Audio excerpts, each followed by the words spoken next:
Bonjour à tous. Donc, nous allons maintenant résoudre notre troisième équation trigonométrique.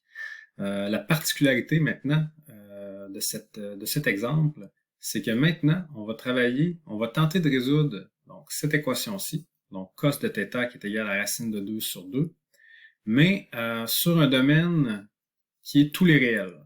Donc, c'est-à-dire de moins l'infini, ici je l'écris correctement, donc c'est-à-dire sur un intervalle de moins l'infini à l'infini. Donc, on voit que ça va, faut qu'on prenne en considération, entre autres, la périodicité de la fonction cosinus. Donc, comme on avait déjà fait précédemment, on va considérer le cercle trigonométrique juste ici, et on va essayer de trouver donc nos deux réponses qu'on obtient pour le cos qui est égal à la racine de 2 sur 2. Donc, ici, donc, je suis en train de travailler avec le cosinus. Cosinus qui, dans le fond, est ma coordonnée en x de mon point sur mon cercle.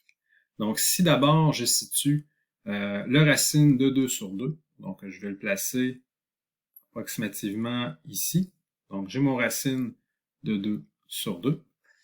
Et je peux tracer, donc à ce moment-là, un trait vertical vis-à-vis racine de 2 sur 2.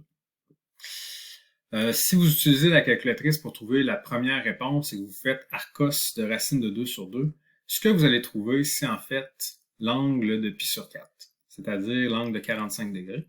Donc, c'est notre première réponse, juste ici. Donc, c'est notre première réponse ici de pi sur 4.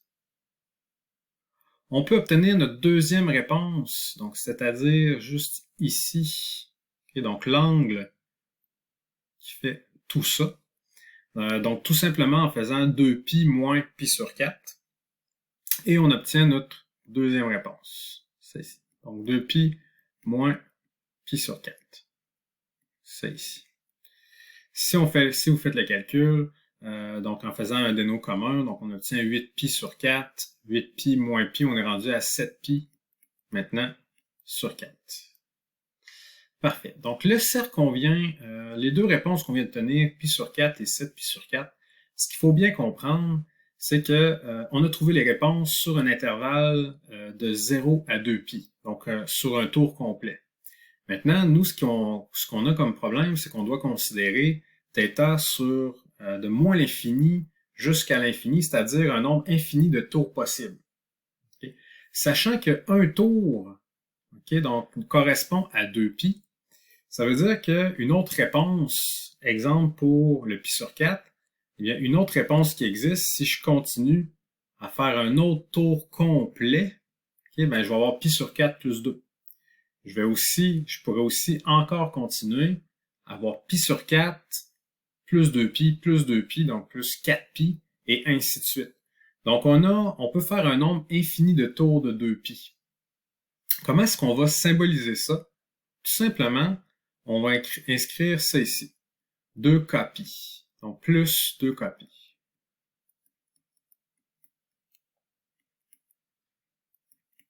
Qu'est-ce que ça signifie? Où est-ce que je vais spécifier que k ici appartient au nombre entier? D'abord, petit rappel, qu'est-ce qu'un nombre entier? Okay? C'est tout simplement les nombres entiers. Donc, je parle de exemple moins 3, moins 2, moins 1, 0, 1, donc par des bonds de 1, ainsi de suite, jusqu'à l'infini. Donc ça, ce sont mes nombres entiers. Et tout simplement, selon le cas qu'on prend, que ce soit 1 plus 2, que ce soit 1000, 2 millions, pourvu que ce soit un nombre entier, eh bien, ça fait faire un nombre de tours, ça va correspondre au nombre de tours, finalement. Donc, si je prends k qui vaut 2, exemple, ben, c'est mon pi sur 4, mais 2 tours plus tard. Et ça, en fait, ce que ça nous donne, étant donné que k peut prendre toutes les valeurs entières, que mes valeurs entières, il y en a une infinité, ben, je viens de trouver une infinité de réponses à l'équation trigonométrique qui était juste ici. Donc, notre réponse finale, c'est tout simplement ça. Je vais l'écrire un peu plus proprement. Donc, pi sur 4 plus 2kpi pour considérer tous les tours possibles. Et on a aussi le 7pi sur 4 plus 2 copies. Je vais essayer de dessiner la fonction cos pour un peu mieux visualiser qu'est-ce qu'on veut dire par les infinités de réponses. Parfait. Donc ici, je viens de gribouiller la fonction cosinus. Donc on se souvient que la fonction cosinus commence à l'ordonnée à l'origine qui est égale à 1, donc à son sommet, son maximum, ensuite décroît et par bond de pi sur 2 va tomber successivement sur 0, un minimum, 0, un maximum, 0, ainsi de suite. Donc on est capable de redessiner la fonction cosinus sans trop de difficulté. Ensuite, maintenant, on cherchait cosinus qui était égal à racine de 2 sur 2. Donc, si je place ici, disons, mon racine de 2 sur 2, ça veut dire que toutes mes réponses, dans le fond, se trouvent à être mes intersections, qui sont comme ça ici. Et on voit que, étant donné que j'ai une fonction périodique qui continuerait à avoir encore beaucoup de réponses si je continue vers la droite et aussi vers la gauche.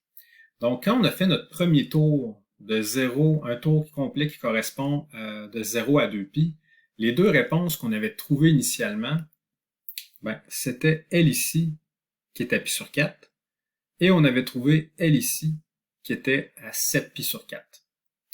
Par contre, on voit bien qu'on a beaucoup d'autres réponses. Je peux les mettre juste ici, disons. Donc, j'ai d'autres réponses qui sont là. Eh bien, comme on a déjà expliqué avec le cercle, ça correspond à des tours, donc à d'autres tours complets. Et ça ici, on doit se souvenir que la fonction sinus et cosinus, les fonctions de base, ont une période t qui est égale à 2π. Donc, autrement dit, ma première réponse qui était pi sur 4, eh bien, je peux retrouver l'autre réponse ici en lui additionnant un 2π. Donc, ça correspond au cas ici où est-ce que j'ai k égale à 1. On peut encore en retrouver une autre ici en additionnant encore 2π. Donc, ça correspond ici à 4π, donc un k qui vaut 2 à cet endroit-là. Donc, cette réponse-là, et ainsi de suite par bond de 2π.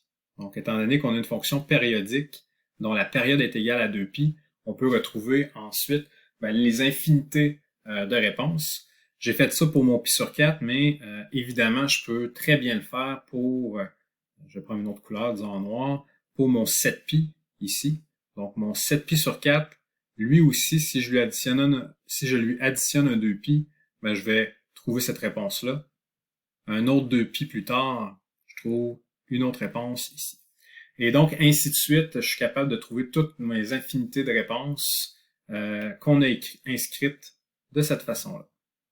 Et voilà. Donc, ça explique visuellement l'infinité de réponses qu'on obtient. Et ça demande à ce moment-là de l'écrire sous ce format-là, en spécifiant également ici que le k appartient au nombre entier. Donc, rajoutez ça ici dans la réponse.